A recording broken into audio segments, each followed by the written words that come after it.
Welcome to Pomodoro Joe for Sunday, May 7th, 2023. Today we're looking at LeetCode problem 1964. Find the longest valid obstacle course at each position. This is a hard problem. So you want to build some obstacle courses. You are given a zero-indexed integer array obstacles of length n, where obstacles index I describes the height of the ith obstacle. All right, so we're given a list of obstacles and their heights. For every I between 0 and n-1, inclusive, find the length of the longest obstacle course in obstacles such that, number 1, you choose any number of obstacles between 0 and I inclusive. Okay, so you can choose any obstacle up to that index. You must include the ith obstacle in the course, so it has to end with that obstacle. You must put the chosen obstacles in the same order as they appear in obstacles, all right? And finally, every obstacle, except for the first, is taller than or the same height as the obstacle immediately before it. Return an array ants of length n, where ants index I is the length of the longest obstacle course for index I, as described above.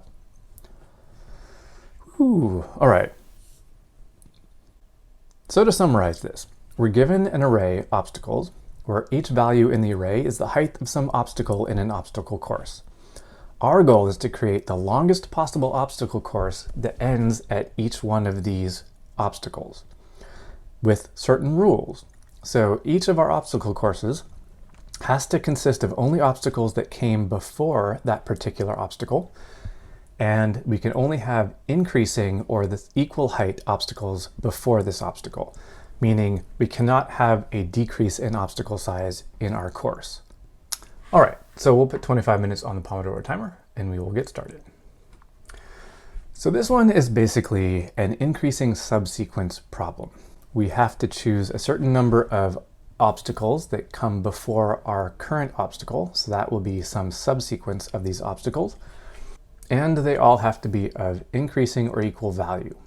So there are several different ways you can approach this problem, but the key insight really is that when you look at any particular obstacle, you need to end your obstacle course on that obstacle, which means that you can essentially look for any obstacle course that you've built up previous to this obstacle, look at their last obstacle in that course.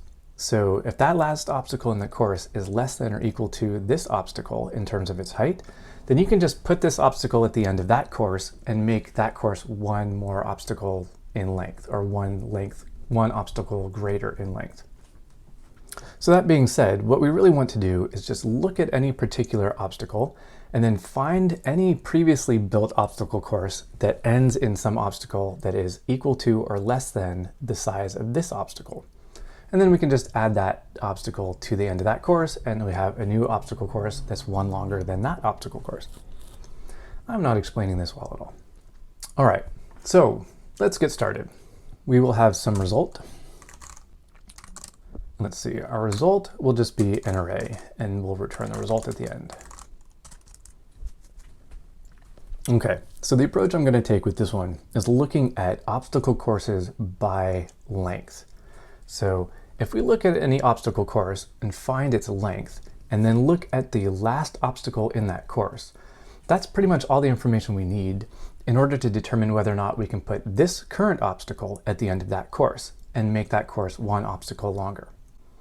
So we're going to start with some length of obstacles.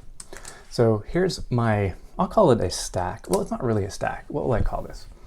I'll call this obstacle course final obstacle by length. No, that's a terrible name.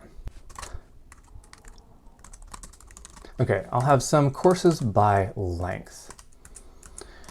So the value will be the last obstacle in the course, and the index actually represents the length of this course. So the index here will be the length of the course.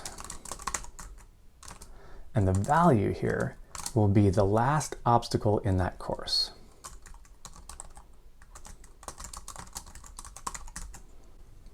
So the idea with this is, let's say you have a course that is 100 obstacles long. If the last obstacle in that course is of height 1,000, then you could put anything with height 1,000 or above at the end of that course and make that course one obstacle longer. All right, so we have our courses by length here. Now all we really need to do is go through every obstacle in our course and see where it fits into this courses by length array.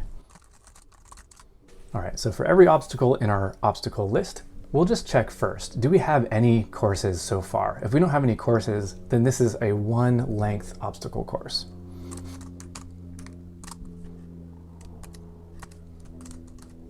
So if we don't have any courses yet, then we'll put this obstacle as a one length course.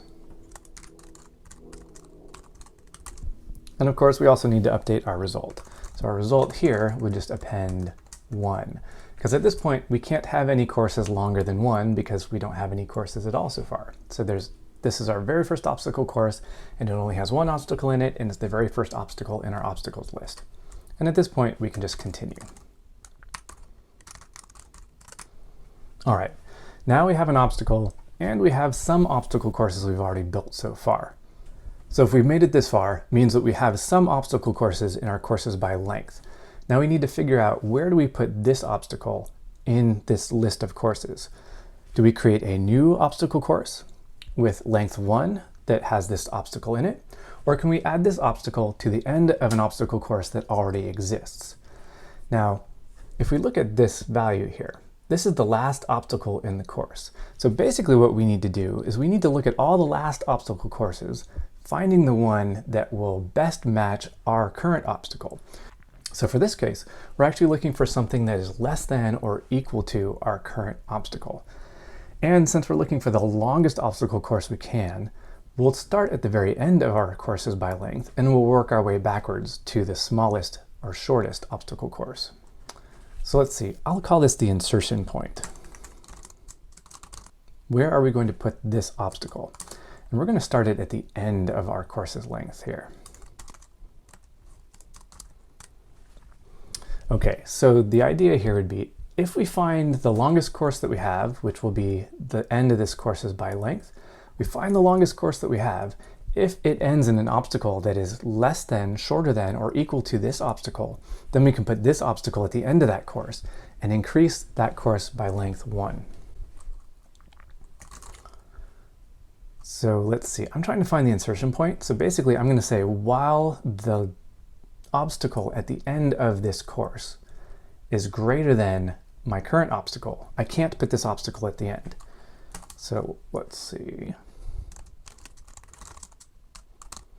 Okay, so we're going through our courses by length backwards. So from the longest course to the shortest course, and looking at the final obstacle in that obstacle course. If that final obstacle is greater than our current obstacle, we can't add our obstacle to the end of that course. We need to look for a different course, a shorter course with a shorter obstacle. All right, so at this point we need to change our insertion point. So we keep looking backwards in our list of courses by length. Now we don't want to go outside of our bounds here, so we better check that we're greater than or equal to 0.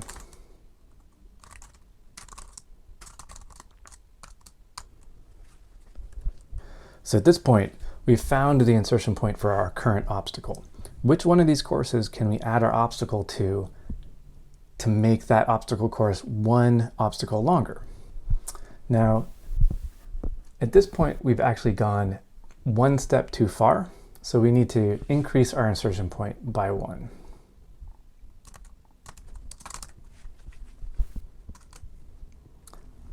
Okay, so now this is our true insertion point.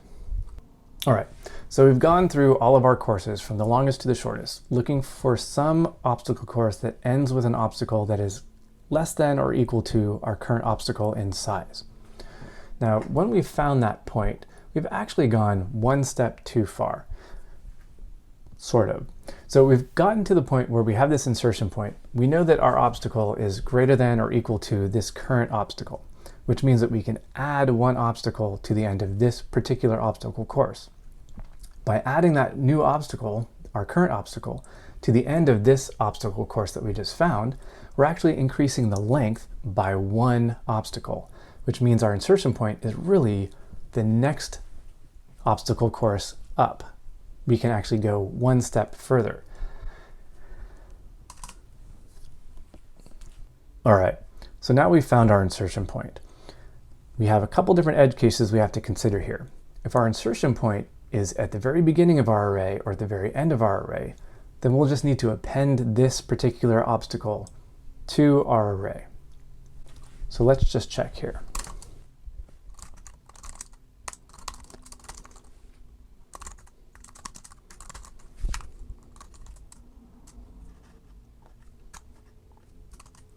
So if our insertion point is actually at the very end of our array, then we just need to append this obstacle to our array.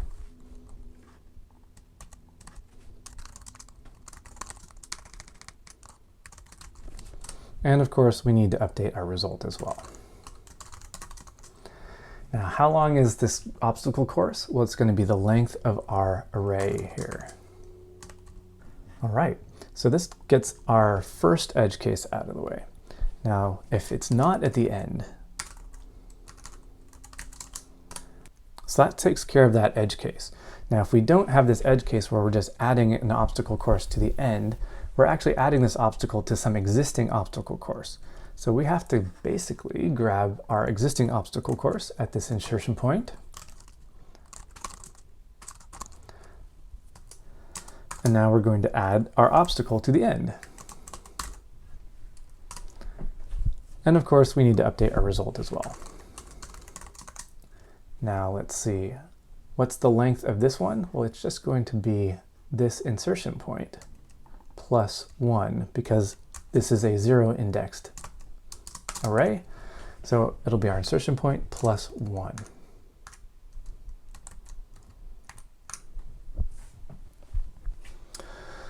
All right, this should be it. Let's see if this works. And that works. All right, I'll go through this one more time because it's a little bit confusing. We're going to be keeping track of all of our obstacle courses that we've seen so far by the length of the obstacle course. So the index into this array will be the length of the obstacle course, and the value in the array will be the last obstacle in the course. So essentially the maximum obstacle in that course. All right, now we'll go through for every obstacle in our list of obstacles. This one just starts the whole thing off. If we don't yet have any obstacle courses, then we'll create our first obstacle course by putting in the very first obstacle, and we'll have our result with a 1 length obstacle course at index 1 or index 0. Okay, now if we do have obstacle courses, we need to find the obstacle course, the longest obstacle course that we can, with the last obstacle that is less than or equal to our current obstacle, so that we can add this obstacle to the end of that course. So we'll just start at the very end of our list of courses here. So that's the longest course that we have. We'll go backwards until we find some obstacle that is less than or equal to our current obstacle. That means the last obstacle in that course is less than or equal to our current obstacle, which means that we can add this obstacle to the end. Now, when we find that, I'm calling it the insertion point, but basically it's the course length of our obstacle course that we can add this obstacle to the end of. Once we find that, we can actually go one step further. And this is where I guess it gets a little bit tricky, but the idea here is if we found an obstacle course that has, how do I put this? Okay, so the idea here is once we found an obstacle course with an obstacle that is less than or equal to our current obstacle, when we add our new obstacle to the end of that course, we're actually lengthening that course by 1 obstacle, which means our insertion point is really 1 above our current insertion point. We've found the insertion point, which means we found the very first obstacle course, or the longest obstacle course, where the ending obstacle is less than or equal to our current obstacle. But as soon as we add this new obstacle to the end of that course, we're actually increasing the length of that course by 1, which means it's going to actually take the place of the next value in our array, because the index needs to match the length. Because we're adding a new value to this course, its length increases by 1. So we actually need to update our insertion point. We need to increment it by 1 to take the place of the new length of this obstacle course that we're creating. Now, if the insertion point is at the very end of our array, then we just need to add that obstacle to the end of our array. And of course, we need to update our result. If the insertion point is not at the end of the array, then we need to update the value at the insertion point to our obstacle because it was previously greater than or equal to our current obstacle. So essentially, if we had two obstacle courses, both of length 100, but one ended with an obstacle that was 1,000 units high, and the other ends with an obstacle that is 10 units high, well, we want the one with 10 units high because that gives us more options for future obstacle courses. So we're essentially replacing whatever was at this insertion point, which was a greater obstacle height, with our current obstacle height. And then, of course, we need to update our result. Okay, I'm going to submit this and see how we do.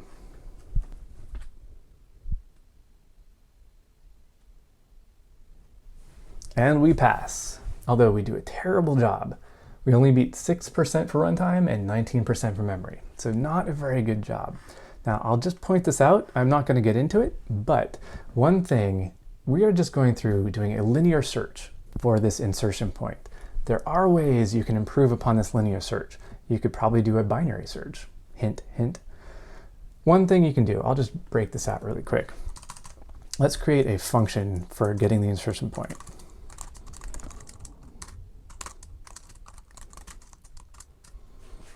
So instead of doing this,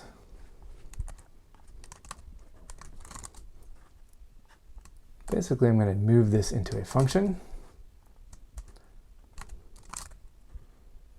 And instead of doing this, we'll just say the insertion point is equal to, and we'll just call this function.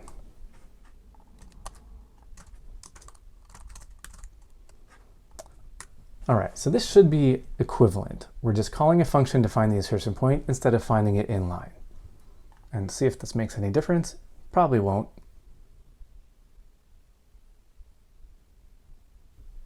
Makes no difference at all. Still 6% for runtime. It's a little bit worse in memory, 9% in memory. But if you were to optimize, let's go back here. Now we've made this a little bit more modular. You can keep this basic function the same. You can just change this find insertion point function, make it more optimal, maybe make it a binary search. If you change this find insertion point to be a better find insertion point function, that will improve the overall performance of this entire program. All right, so I know this one's confusing. I know I didn't explain this very well, but that's the basics of this one. There are different ways you can do this, but this is the best way I found to do it so far. All right, hope you enjoyed this. Hope you had fun. Hope you learned something. Hope you can go out and write better code.